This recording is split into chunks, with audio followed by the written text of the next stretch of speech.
Welcome to new TV Telugu. ఇప్పుడు Telangana top 10 చూద్దాం. మెదక్ జిల్లా నర్సాపూర్ నియోజకవర్గం వెల్దుర్తి మండల కేంద్రంలోని శ్రీ రేణుకామాత ఎల్లమ్మ దేవాలయంలో ప్రత్యేక పూజలు నిర్వహిస్తున్నారు. పురస్కరించుకొని అమ్మవారికి పంచామృతాలతో అభిషేకాలు, అష్టోత్తర నామాలతో పూజా కార్యక్రమం ఘనంగా నిర్వహించారు. పట్టు వస్త్రాలతో అమ్మవారిని అలంకరించి ధూపదీప నైవేద్యాలు సమర్పించి భక్తులకు దర్శనం కల్పిస్తున్నారు.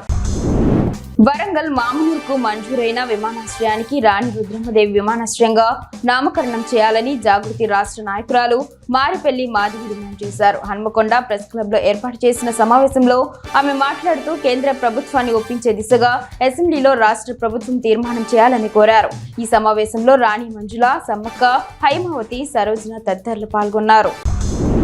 హుజూరాబాద్ బీఆర్ఎస్ ఎమ్మెల్యే పాడి కౌశిక్ రెడ్డి మరోసారి కీలక వ్యాఖ్యలు చేశారు. హుజూరాబాద్ నియోజకవర్గంలో ఉన్న 107 గ్రామ పంచాయతీల్లో ఏ ఒక్క గ్రామంలో 100% రుణమాఫీ జరిగినా తాను రాజీనామా చేసి వెళ్లిపోతా అని సవాల్ చేశారు. అసెంబ్లీ నుండి మీరు సస్పెండ్ చేసేది ఎందుకు, నిరూపిస్తే నేనే రాజీనామా చేస్తానని కౌశిక్ రెడ్డి సభలో చేసిన వ్యాఖ్యలు వైరల్ అవుతున్నాయి. అసెంబ్లీ సమావేశంలో బీసీ బిల్లును ఆమోదించిన సీఎం రేవంత్ రెడ్డి ప్రతిపక్ష పార్టీల ఎమ్మెల్యేలకు మక్తల్ ఎమ్మెల్యే వాకటి శ్రీహరి హైదరాబాద్ లోని అసెంబ్లీ మీడియా పాయింట్ వేదికగా కృతజ్ఞతలు తెలిపారు. బీసీలకు 42% రిజర్వేషన్లు కల్పించడం చారిత్రక నిర్ణయమని, అందులో భాగస్వామ్యం కావడం అదృష్టంగా భావిస్తున్నట్లు చెప్పారు. బీసీ బిల్లుకు చట్టబద్ధత కల్పించేందుకు ప్రధానమంత్రిని కలుస్తామని అన్నారు. కాంగ్రెస్ అధికారంలోకి వచ్చి 15 నెలలైనా హామీలు అమలు ఊసే లేదని బీఆర్ఎస్ ఎమ్మెల్సీ కవిత మండిపడ్డారు. తులం బంగారం ఇవ్వబోమని మండలి సాక్షిగా చెప్పారని, ఆడపిల్లలకు స్కూటీలు ఎగ్గొట్టే పని చేస్తున్నారని కవిత మండిపడ్డారు. కాంగ్రెస్ పార్టీ ప్రియాంక గాంధీ ఎన్నికల్లో విద్యార్థినులకు స్కూటీలు ఇస్తామన్నారు. ఎప్పుడు ఇస్తారంటూ శాసన మండలి ఆవరణలో బీఆర్ఎస్ ఎమ్మెల్సీలు ప్రశ్నల వర్షం కురిపించారు.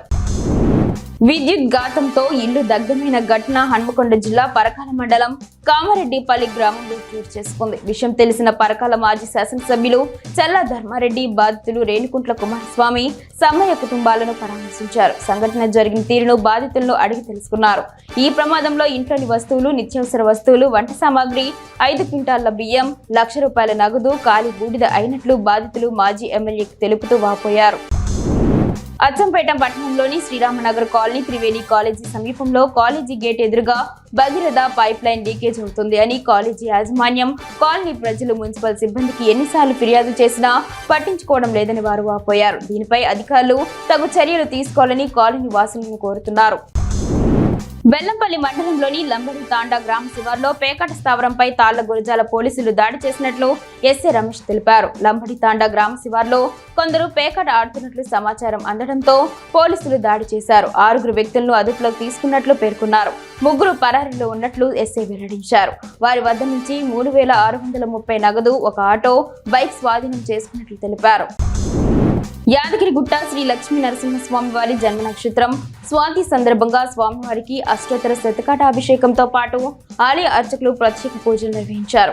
కొండ కింద స్వామివారి పాదాల చెంత ఆలయ ఈవో భాస్కర్ రావు శాశ్వతంగా గిరి ప్రదక్షిణ కార్యక్రమాన్ని హారతి ఇచ్చి ప్రారంభించారు. స్వాతి నక్షత్ర సందర్భంగా స్వామివారి దర్శించుకునేందుకు క్యూ లైన్ లో భక్తులు వేచి ఉన్నారు. విద్యార్థులు మాదక ద్రవ్యాలకు దూరంగా ఉండాలని, చదువుపై దృష్టిని కేంద్రీకరించాలని Arya deputy chief legal aid defence council ACP Sriram అన్నారు. నాగర్ కర్నూలు జిల్లా తెలకపల్లి మండలంలోని ప్రభుత్వ ఉన్నత పాఠశాలలో విద్యార్థులకు child friendly legal services for childrens scheme గురించి అవగాహన కల్పించారు. చైల్డ్ హెల్ప్ లైన్ 1098 కు ఫోన్ చేయాలని కోరారు.